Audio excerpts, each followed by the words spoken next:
Harap-harap cemas sesar Citarik. 10 April 2025 sekira pukul 22.16 Kota Bogor diguncang gempa. Tak seperti gempa biasanya, kejadian gempa kali ini diawali dengan suara gemuruh begitu kencang, bak suara reruntuhan yang menimpa atap rumah. Fenomena ini pun sempat membuat warga kebingungan dan khawatir. Data BMKG menunjukkan kekuatan gempa tersebut magnitudo 4,1 dengan kedalaman 5 km saja. Direktur Gempa Bumi dan Tsunami BMKG, Dr. Daryono menjelaskan, gempa tersebut merupakan jenis gempa tektonik kerak dangkal yang diakibatkan aktivitas sesar aktif. Setelah dianalisis, terungkap sumber gempa itu terletak pada jalur sesar Citarik. Belum reda kekhawatiran warga, gempa kembali mengguncang sejumlah wilayah di Jawa Barat pada 20 Agustus 2025. Guncangan berkekuatan magnitudo 4,9 terjadi di kedalaman 10 km. Guncangan yang bersumber dari wilayah Karawang ini juga terasa dan menimbulkan kekhawatiran warga Bogor.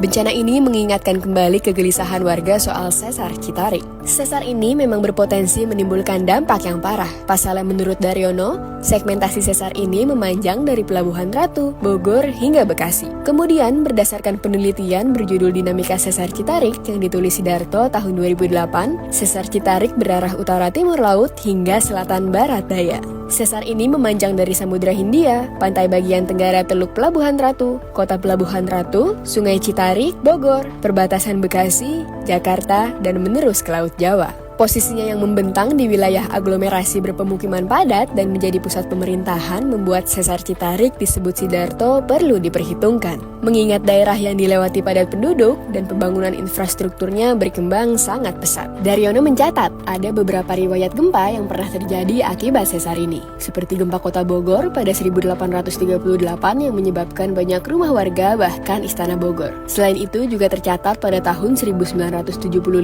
lalu Juni 1990 di Sukabumi dan Bogor, tahun 2000, tahun 2020, serta April 2025 lalu. Daryono menyebut ada beberapa bukti bahwa insiden itu dipicu akibat ulah sesar Citarik yang hingga saat ini masih aktif.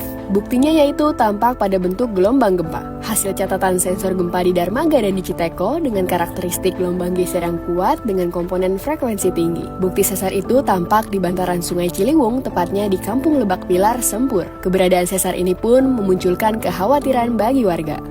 Kalau untuk waspada dan khawatir tentu ada ya. Kita jadi jauh-jauh hari untuk mengantisipasi apa yang telah terjadi itu, bagaimana cara menanggulanginya. Boleh dikatakan panik, ada kepanikan dikit lah, nggak terlalu banyak. Jadi melihat hal-hal yang ke belakang takut terjadi gitu. Ada trauma sedikit sih, traumanya yang bikin kaget itu khawatirnya takut terjadi apa-apa gitu. Sejumlah antisipasi pun dilakukan oleh jajaran BPBD Kota dan Kabupaten Bogor. Kepala Pelaksana BPBD Kota Bogor, Dimas Tiko, menyebut pihaknya sudah melakukan pemetaan wilayah rawan gempa untuk mengetahui daerah dengan kerentanan tinggi, termasuk kawasan padat penduduk, sekolah, rumah sakit, serta infrastruktur vital. Selain itu, BPBD juga memperkuat kapasitas masyarakat. Program Kelurahan Tangguh Bencana dan Edukasi Kebencanaan di sekolah-sekolah terus digencarkan. Sementara itu, di Kabupaten Bogor, Bupati Rudi tengah melakukan mitigasi dalam menghadapi ancaman gempa sesar Citarik yang diprediksikan akan terjadi di wilayah Bogor. Pihaknya menyiapkan mitigasi bencana di beberapa wilayah dan menyampaikan beberapa resiko kepada para camat.